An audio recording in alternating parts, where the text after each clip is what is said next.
Cuando tenía apenas 13 años, aprendí de la forma más dura que a veces quienes deberían cuidarte son quienes más daño pueden hacerte. Lo que voy a compartir hoy no es una historia ajena, es la mía. Una historia de dolor profundo, de soledad, pero también de resistencia. Me llamo Dolores María, aunque todos me conocen como la abuela Lolita.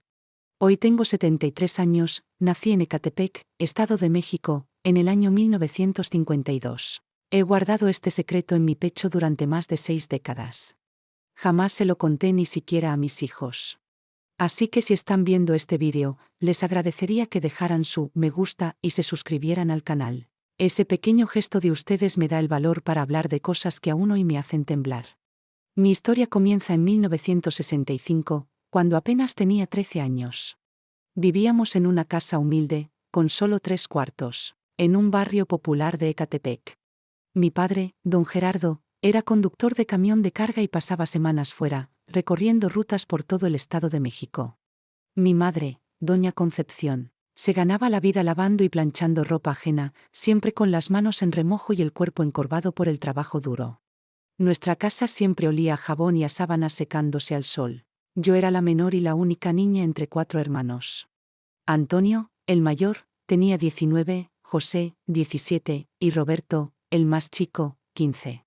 Para mi papá, haber tenido una hija después de 3 varones era casi un regalo divino. Me llamaba su princesita. Siempre que regresaba de un viaje largo, me traía dulces escondidos en el bolsillo de su camisa. Me alzaba en brazos hasta que tuve 11 años, aunque ya era muy grande para eso. Cuando él estaba en casa, yo me sentía protegida, segura, como si nada malo pudiera pasarme.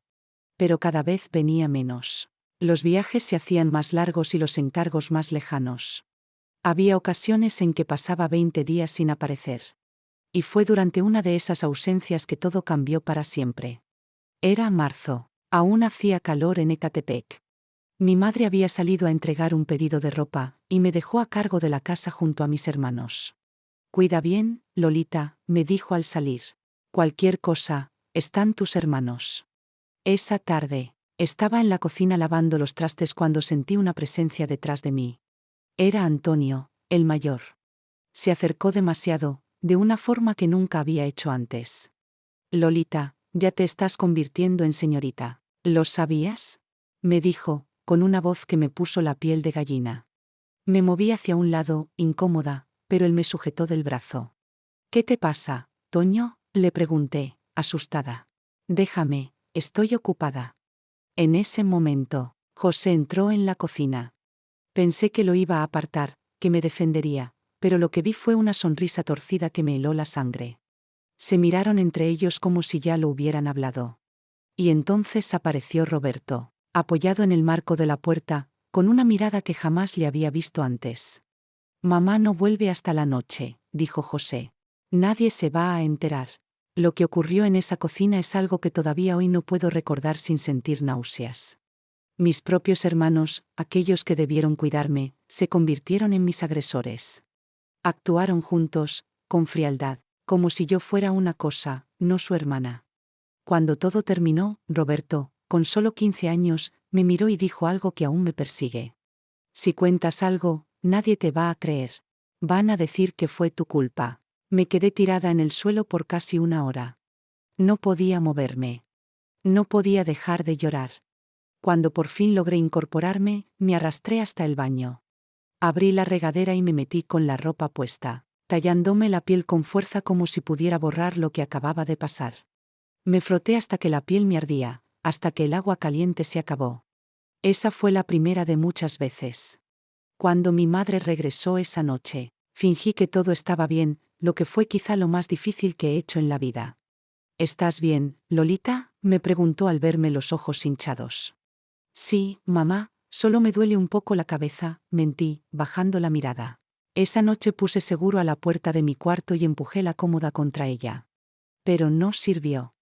A la mañana siguiente, cuando mi madre fue al mercado, ellos volvieron. Antonio empujó la puerta con fuerza y la cómoda salió volando.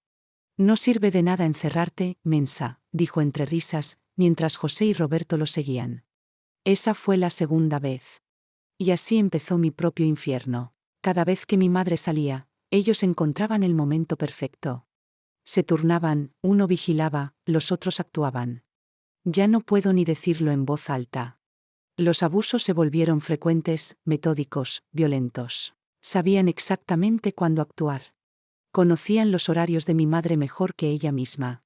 Sabían que los martes y jueves se quedaba platicando con las vecinas después de entregar ropa, que los sábados iba al mercado y se tardaba mínimo 2 horas. Que mi papá no regresaba por muchos días. Empecé a desaparecer por dentro. Ya no hablaba, no comía bien, me volvía invisible. Bajé de peso, me salieron ojeras, mis notas en la escuela se fueron al suelo. La maestra me miraba confundida. ¿Qué te está pasando, Lolita? Tú eras tan aplicada. Quise contarle. Quise abrir la boca y decirle la verdad, pero las palabras de Roberto retumbaban en mi cabeza. Nadie te va a creer. Y entonces empecé a dudar de mí misma. ¿Será que hice algo para provocarlo? ¿Será que fue mi culpa? En casa empecé a vestirme con ropa holgada, vieja, que me colgara. Me corté el cabello muy corto. Dejé de sonreír. Intentaba borrar mi presencia. Pero nada funcionaba. Ellos seguían. Una tarde, después de un episodio especialmente brutal, José me sujetó de los brazos y Antonio se me acercó. Si se lo cuentas a papá cuando regrese, le vamos a decir que tú empezaste, que andas provocando a los muchachos de la escuela. ¿A quién crees que le va a creer? ¿A los 3 hijos hombres o a la niña rara que ya ni habla? Sabían manipular. Conocían mis miedos. Sabían cómo mantenerme callada. Incluso comenzaron a decirle cosas a mi madre, como que me veían hablando con muchachos mayores en la calle. Lolita se está volviendo coqueta, mamá, decía Antonio mientras cenábamos.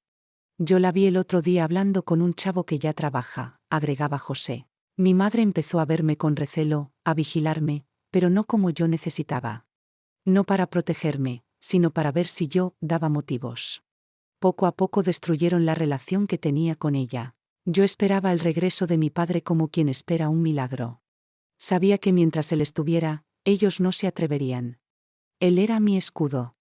Pero, ¿cómo decirle? ¿Cómo lograr que me creyera?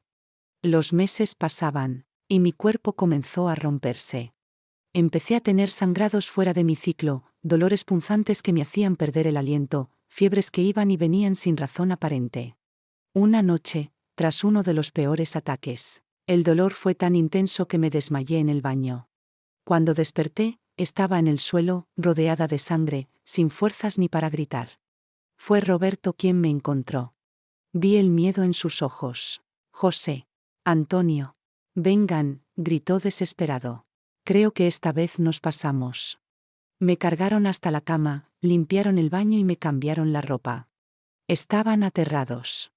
Si alguien se entera, estamos muertos, dijo Antonio, con la voz temblorosa. Diremos que se cayó por las escaleras del patio. Me dejaron sola, aún sangrando. El dolor era insoportable, pero ya ni fuerzas me quedaban para llorar. Solo recé. Le pedí a Dios que me sacara de ahí como fuera. Y entonces sucedió lo impensable, mi padre regresó antes de lo previsto.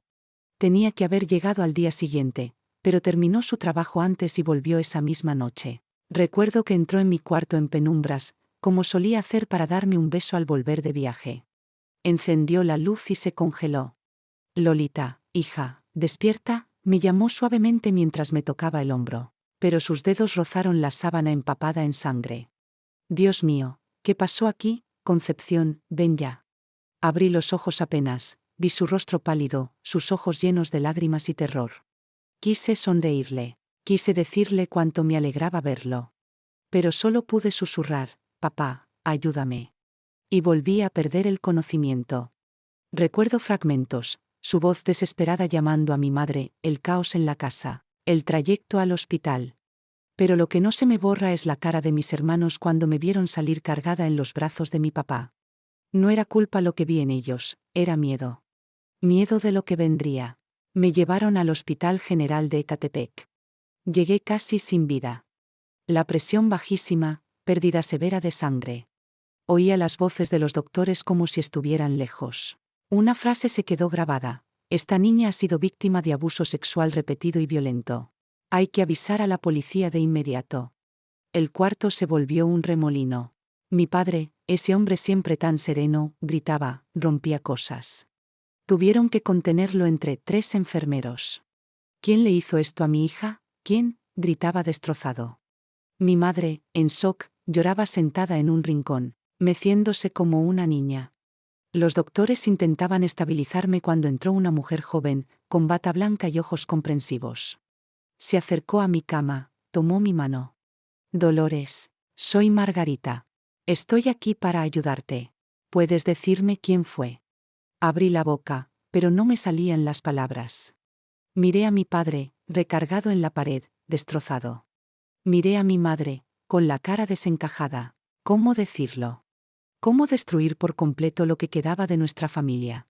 Fue un grupo de muchachos, regresaban de la escuela, no los conozco, susurré. Mentí, la primera de muchas mentiras que diría en los meses siguientes. Mentiras que me devorarían por dentro. Pasé una semana internada. Tuve que someterme a una cirugía de emergencia por los daños internos. El médico fue claro con mis padres, estuve al borde de perder el útero a los 13 años. Quizás, advirtió, nunca podría tener hijos. Durante esa semana, no vi ni una sola vez a mis hermanos. Mi padre y mi madre se turnaban para quedarse conmigo día y noche. Mi papá me sostenía la mano mientras dormía. Y cuando despertaba, ahí estaba, con el rostro cansado, la barba crecida y los ojos rojos. Voy a encontrar a los que te hicieron esto, princesa, prometía. Aunque tenga que buscar debajo de cada piedra de esta ciudad. La policía vino varias veces. Siempre hacían las mismas preguntas. Y yo, las mismas respuestas. No sabía quiénes eran. No recordaba sus caras. No sabía de dónde venían. Los agentes se miraban entre ellos, dudando. Sabían que ocultaba algo. Hija, si no hablas, esos tipos podrían hacerle lo mismo a otras niñas, me dijo un comandante de cabello canoso. Esa frase me torturaba. Pensar que mis propios hermanos podrían dañar a otras chicas me revolvía el estómago. Pero, ¿cómo arrastrar a mi padre a una verdad así? ¿Cómo hacerle perder, además de a su hija, a sus 3 hijos varones? La noche antes de ser dada de alta, pasó algo que no esperaba. Mi madre había ido a casa a bañarse y mi papá salió a comprar comida en la cafetería del hospital. Me quedé sola por casi una hora. La puerta del cuarto se abrió sin ruido. Era Roberto. Mi hermano menor, solo 2 años mayor que yo. Se veía irreconocible. Demacrado, flaco, con unas ojeras profundas. Parecía haber envejecido años en solo una semana. Mi primer impulso fue gritar, pero él levantó las manos en señal de paz. Lolita, por favor, solo vine a decir que, su voz se quebró. Y comenzó a llorar. Jamás lo había visto llorar. Lo siento muchísimo. Lo observé en silencio. Aquel que había sido parte de mi infierno, ahora hecho trizas ante mí. Antonio y José me dijeron que si no participaba, me iban a pegar, que no era hombre de verdad si no lo hacía. Yo no quería, juro que no quería. Vete, fue lo único que logré decir. Papá está empezando a sospechar, continuó él, ignorando mi rechazo. Nos preguntó varias veces dónde estábamos ese día, incluso habló con los vecinos. Antonio, está perdiendo la cabeza. No dije nada. Una parte de mí deseaba que mi papá descubriera todo. Que se hiciera justicia. Pero otra sabía que esa verdad arrasaría lo poco que quedaba en pie. No dijiste nada, ¿verdad?, preguntó Roberto, con nerviosismo. Si vas a decirlo. Vete, repetí con más fuerza. No quiero amenazas. No es una amenaza, murmuró acercándose a la puerta. Es solo que, sabes cómo es papá. Si se entera, nos mata. Literalmente. Y se fue, dejándome sola. Miré la puerta cerrarse, sintiendo las lágrimas correr por mis mejillas. Y lo peor fue saber que tenía razón. Mi padre, el hombre que más me había amado, tenía un límite. Y ese límite era yo. Regresé a casa un domingo por la tarde. Mi padre había limpiado mi cuarto, cambiado las sábanas, pintado las paredes de un amarillo claro. Para que sientas que es un nuevo comienzo, me dijo. Había instalado una cerradura nueva, más fuerte, y me entregó la llave en la palma de la mano. Este espacio es tuyo. Nadie entra sin tu permiso. Los primeros días fueron extraños. Mis hermanos apenas aparecían cuando yo estaba en los espacios comunes. Salían temprano, regresaban tarde, evitaban cruzarse conmigo o con mi papá. Mi madre trataba de comportarse como si todo pudiera volver a ser como antes. Cocinaba mis platos favoritos, me peinaba como cuando era niña, me hablaba con una dulzura forzada. Pero había algo roto entre nosotras que yo no sabía si algún día se repararía. Hija, necesitas comer, insistía mientras me veía apenas tocar el plato. Tienes que recuperar tus fuerzas. ¿Cómo explicarle que cada bocado era un esfuerzo inmenso? Que no sentía hambre, ni tristeza, ni rabia, solo un vacío. Mi papá extendió su licencia en el trabajo. Dijo que no volvería a salir a carretera hasta que yo estuviera completamente bien. Y hasta que los responsables fueran encontrados. Pasaba días enteros en la delegación, hablando con policías, repartiendo folletos, pegando carteles con descripciones inventadas. Por las noches se sentaba a los pies de mi cama y me tomaba la mano hasta que me quedaba dormida. No te va a volver a pasar nada malo, princesa, susurraba. Nunca más. Pero el horror no se había ido. Vivía bajo el mismo techo. Las pesadillas empezaron casi de inmediato. Me despertaba gritando, empapada en sudor. Mi papá corría a mi cuarto, me abrazaba fuerte. A veces tenía que darme las pastillas que recetó el médico para calmarme. Son solo sueños, hija, me decía mientras secaba mis lágrimas. No pueden hacerte daño. Pero no eran sueños. Eran recuerdos. Recuerdos que me perseguirían por años. En la escuela, todo fue aún más difícil. Aunque nadie sabía exactamente lo que me había pasado, los rumores corrieron como pólvora. En un pueblo chico, todo se sabe. Mira, es la niña que fue atacada, susurraban por los pasillos. Dicen que fue una pandilla. Algunos me evitaban como si fuera contagiosa. Otros me miraban con una compasión que dolía más. Mis amigas ya no sabían cómo hablarme. Yo me fui aislando.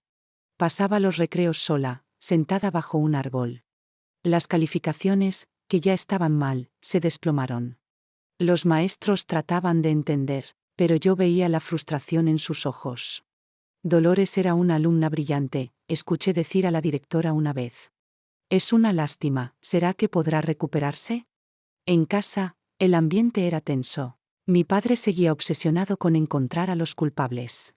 Mi madre intentaba mantener la calma, pero andaba con pasos suaves, como si un ruido pudiera quebrar lo poco que quedaba entero. Mis hermanos eligieron caminos distintos. Antonio fingía normalidad, incluso intentaba ser amable. Se acercaba, me ofrecía ayuda con la tarea, preguntaba si quería ver la tele. Estoy preocupado por ti, hermanita, decía con una hipocresía que me revolvía el estómago. José se distanció. Pasaba más tiempo fuera, trabajaba en un taller mecánico y apenas cruzaba palabra conmigo.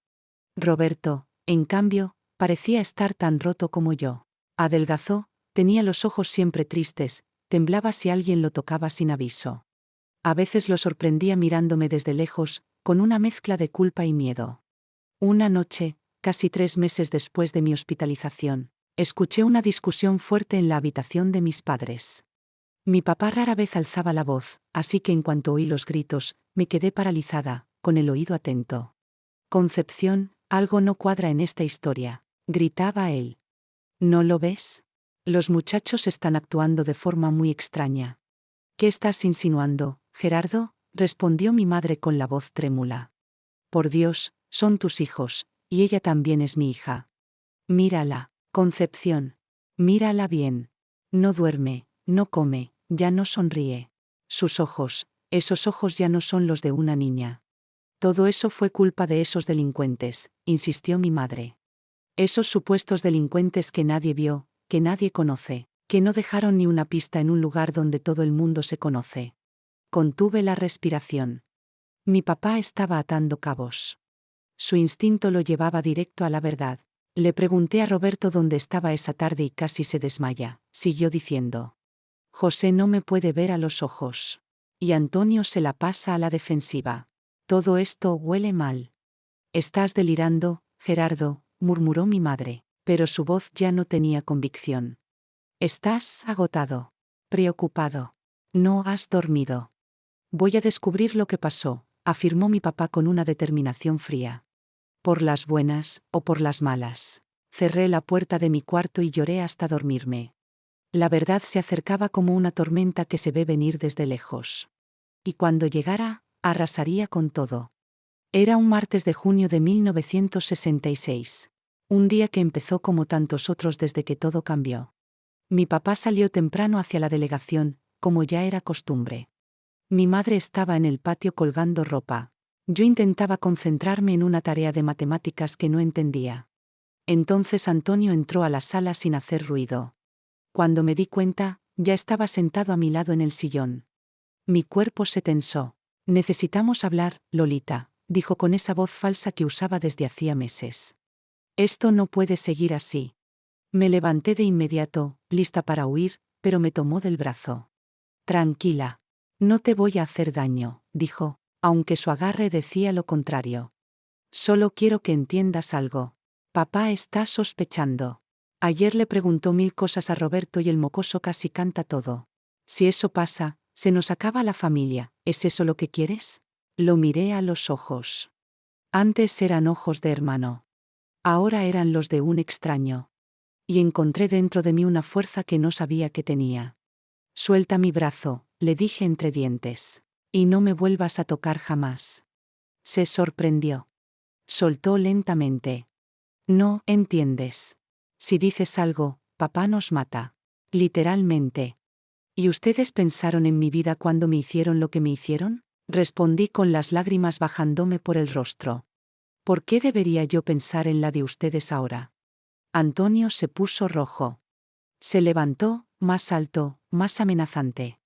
Vas a cerrar esa bocota, empezó a decir acercándose. Pero no pudo terminar la frase. La puerta de la sala se abrió con un estruendo que hizo vibrar las paredes.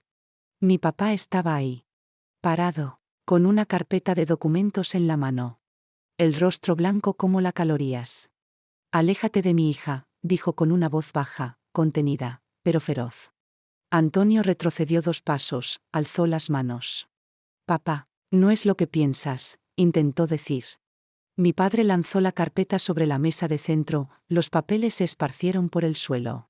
Reconocí al instante el membrete del hospital. Acabo de volver del hospital, dijo él con esa misma voz tensa, casi temblorosa por dentro. Fui a pedir copias de los informes médicos de Dolores. Quería llevarlos con un especialista en la Ciudad de México. Se agachó, recogió uno de los papeles y lo sostuvo como si fuera veneno. ¿Sabes lo que dice esto, Antonio? El médico dejó constancia detallada de las heridas de tu hermana. Muy detallada. ¿Y sabes qué más escribió? Que esas heridas no coinciden con un solo ataque, sino con una serie de abusos continuados durante varios meses. Mi padre se giró hacia mí, con los ojos empañados. ¿Por qué mentiste, hija? ¿Por qué protegiste a quien te hizo esto? Abrí la boca, pero no pude hablar. Las palabras se me atragantaban en la garganta. Papá, quería decirle. Pero no me salía nada. Está confundida, dijo Antonio, tratando de recuperar el control. El trauma le afectó la memoria, eso dijeron los doctores. Cállate, rugió mi padre, perdiendo al fin la calma. Te escuché. Te escuché cuando le dijiste que cerrara la boca. ¿Qué es lo que necesita mantener en secreto Antonio? ¿Qué? En ese momento, la puerta de la cocina se abrió y entró José. Se detuvo en seco al ver la escena. Mi papá se volvió hacia él con una sonrisa amarga que no alcanzaba los ojos. Qué bueno que llegas, José. Justo estaba por llamarte. José miró a Antonio, a mí, a los papeles desparramados, y entendió de inmediato. Papá, yo, ¿puedo explicar? No, lo interrumpió mi padre con un gesto. Ve a buscar a tu madre. Y encuentra a Roberto. Quiero a todos en esta sala, en 5 minutos. José titubeó, como pensando en correr, pero algo en la mirada de mi padre lo hizo obedecer. Salió llamando a mi mamá, la voz entrecortada. Mi padre se acercó a mí, tomó mis manos con suavidad. Dolores, necesito que seas valiente ahora. Necesito que digas la verdad. Toda. Por más que duela. Miré a Antonio, que me clavaba una mirada llena de odio. Miré hacia la puerta por donde había salido José. Pensé en Roberto. Tal vez escondido en algún rincón de la casa. Fueron ellos, papá, susurré. Casi sin voz. Fueron mis hermanos. Mi papá cerró los ojos, como si lo hubieran golpeado en el pecho. Cuando los abrió de nuevo, su mirada ya no era la misma. ¿Desde cuándo?, preguntó con un hilo de voz. Desde marzo. Cuando hiciste ese viaje largo a Guanajuato. 3 meses, murmuró, haciendo la cuenta en voz baja. 3 meses. Dios mío. Mi mamá entró corriendo, con el rostro alarmado. José venía detrás de ella, pálido. ¿Qué pasa, Gerardo?, preguntó ella, mirando la escena con los ojos muy abiertos. ¿Dónde está Roberto?, dijo él, sin responderle. No sé, contestó José. No está en su cuarto ni en el patio. No importa, dijo mi padre, levantándose. Dolores acaba de decirme quiénes la lastimaron. Mi madre se llevó las manos a la boca. Los ojos desorbitados. Ella sabía. Tal vez siempre lo supo. No es verdad, intentó decir Antonio. Está confundida, traumatizada. Se lo está inventando. Es verdad, respondí con una fuerza que me sorprendió. Desde marzo. Cada vez que mamá salía. Mi madre cayó de rodillas. José se recargó en la pared, como si no pudiera sostenerse. Antonio seguía de pie, desafiante, pero ya sin color en el rostro. Y entonces todo estalló. Mi padre, que siempre había sido un hombre sereno, se transformó en ese instante en algo irreconocible. Un rugido salió de su garganta, profundo, visceral. Se abalanzó sobre Antonio con una furia que parecía acumulada durante años. El primer golpe lo tomó por sorpresa, lo lanzó contra el librero. Gerardo, no, gritó mi madre, intentando ponerse de pie, pero ya era demasiado tarde. Mi papá lo sujetó por el cuello de la camisa y siguió golpeándolo, gritando cosas que nunca pensé escucharle. José intentó intervenir, agarrando a mi papá por detrás, pero recibió un puñetazo que lo tiró al suelo de inmediato. Mi madre gritaba. Yo también. La sala se convirtió en un campo de guerra. Los vecinos, alertados por el escándalo, comenzaron a llegar. Algunos intentaban entrar. 3 hombres lograron sujetar a mi papá. Antonio sangraba en el suelo. José se acurrucaba contra la pared, con la nariz rota. Mi madre me protegía en una esquina, temblando. «Está loco», gritaba alguien desde la puerta. «Llamen a la policía». Minutos después, patrullas llenaron la cuadra. Los policías entraron, separaron a todos. Uno de ellos, que conocía a mi padre por sus constantes visitas a la delegación, trató de calmarlo. «Gerardo, por favor, ¿qué pasó aquí?» Él, entre jadeos y lágrimas, apenas podía hablar. «Mis hijos, ellos». No terminó la frase. Entonces fui yo quien habló. Con una claridad que no sabía que tenía, conté todo. Cada detalle. Cada abuso. Cada amenaza. Como si algo dentro de mí se hubiera roto y ahora la verdad saliera sin freno. Los agentes escuchaban en silencio. Sus rostros se endurecían con cada palabra. Cuando terminé, uno de ellos se giró hacia Antonio y José. «Están arrestados». «¿Y el tercero?», preguntó otro policía, más joven. «¿Roberto también estuvo involucrado?». Asentí con los ojos llenos de lágrimas. Sí, pero los otros 2 lo obligaban. Lo amenazaban si no participaba. Y justo en ese momento, como si hubiera escuchado todo desde algún rincón, Roberto apareció en la puerta de la sala. Estaba empapado en llanto, ojeroso, con la cara desencajada. «Es verdad», dijo con voz entrecortada. «Yo también lo hice. No merezco el perdón. Llévenme». Mi padre, que era atendido por un paramédico, lo miró fijamente. Una mezcla de dolor y desprecio cruzó por su rostro. «No eres más mi hijo», dijo en voz baja. «Ninguno de ustedes lo es». Antonio y José fueron esposados y subidos a una patrulla. Roberto fue llevado en otra, sin esposas, pero con la misma mirada rota. Antes de entrar al vehículo, me miró una última vez. «Perdóname, Lolita», murmuró apenas audible. «Sé que no lo merezco, pero lo siento». No respondí. No tenía perdón que darle. Solo un vacío inmenso que sentía dentro de mí, como si me hubieran arrancado algo que no se puede reponer. Las semanas siguientes fuimos el centro de todas las miradas del pueblo.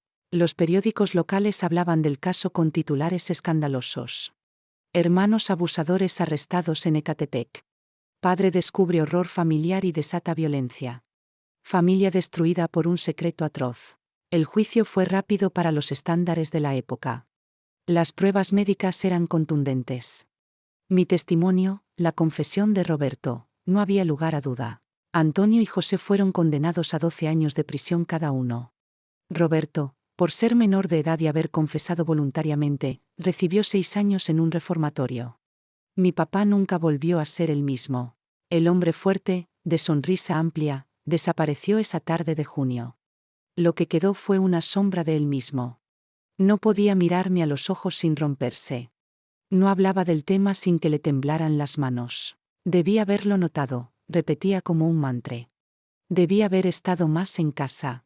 Te fallé, princesa. Mi mamá cayó en una depresión profunda. Pasaba días enteros en la cama, sin hablar, sin comer. Cuando al fin volvió a levantarse, parecía otra persona. Había envejecido de golpe. Su cabello se volvió blanco en cuestión de meses. ¿Cómo no me di cuenta?, se preguntaba una y otra vez. ¿Cómo una madre no ve algo así? Nuestra casa se convirtió en un mausoleo. Las habitaciones de mis hermanos fueron cerradas con llave.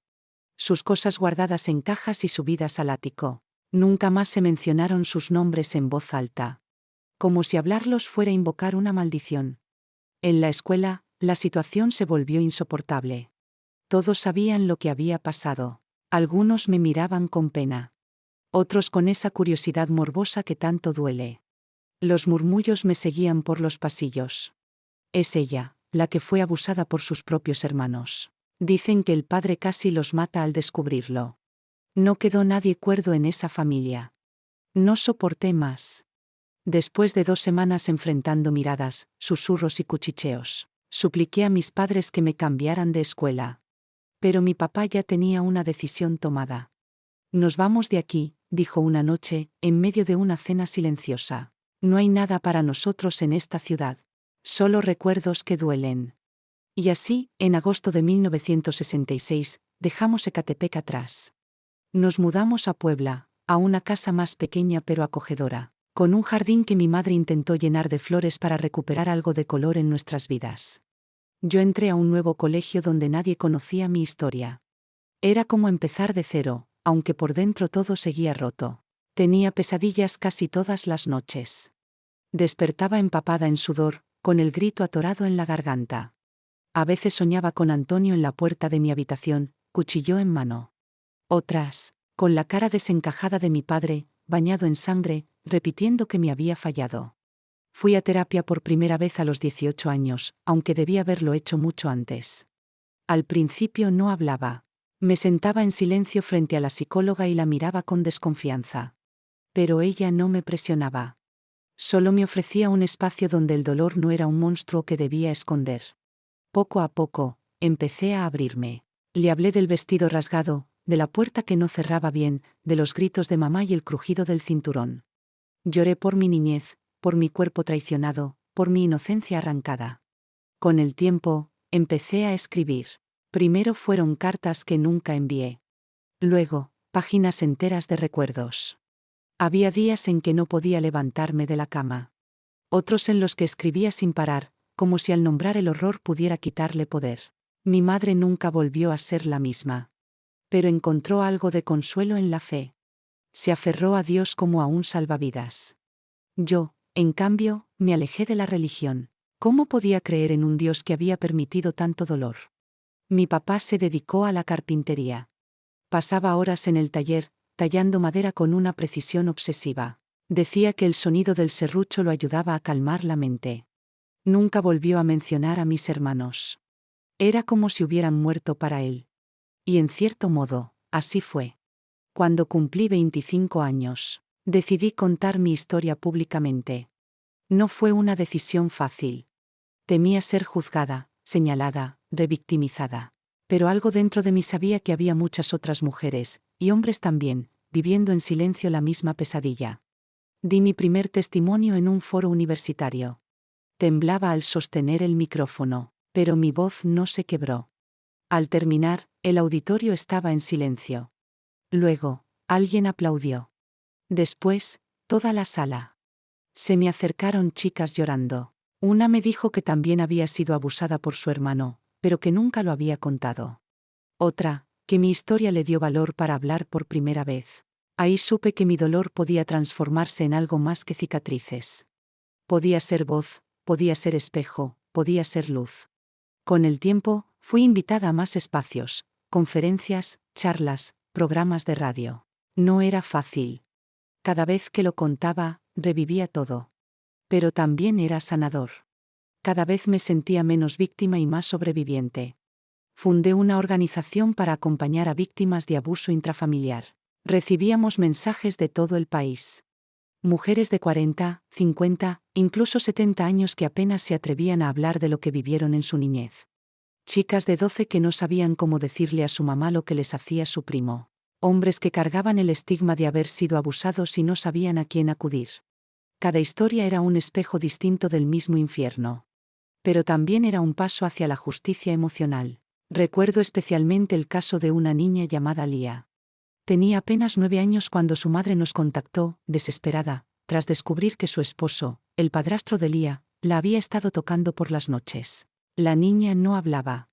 Solo se abrazaba las rodillas y miraba al suelo.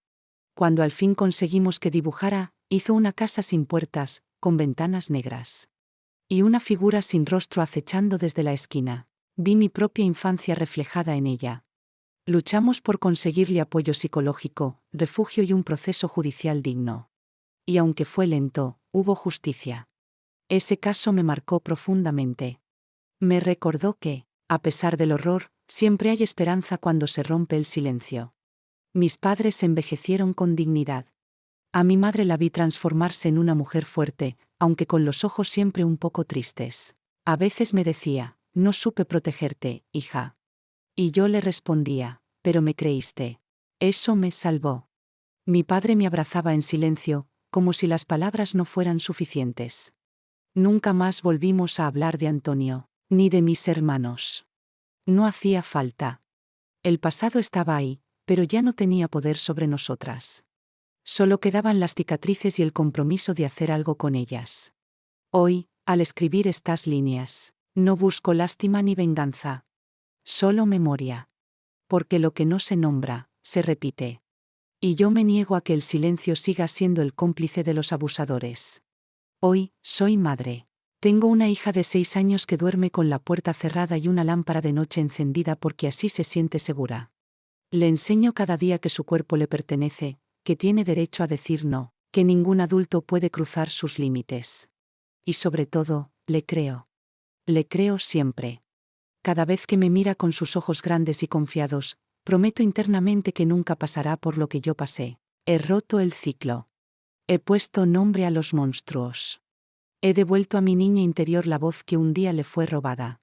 Y aunque sé que hay días en los que el dolor regresa, en forma de sueños, de olores, de frases sueltas, también sé que ya no soy la misma.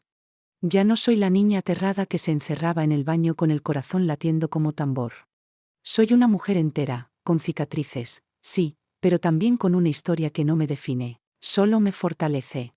Escribo esto por mí, por Lía, por todas las que aún no se atreven a hablar. Porque cada testimonio es una grieta en el muro del silencio. Y algún día, ese muro caerá por completo. Entonces podremos construir algo nuevo. Con verdad.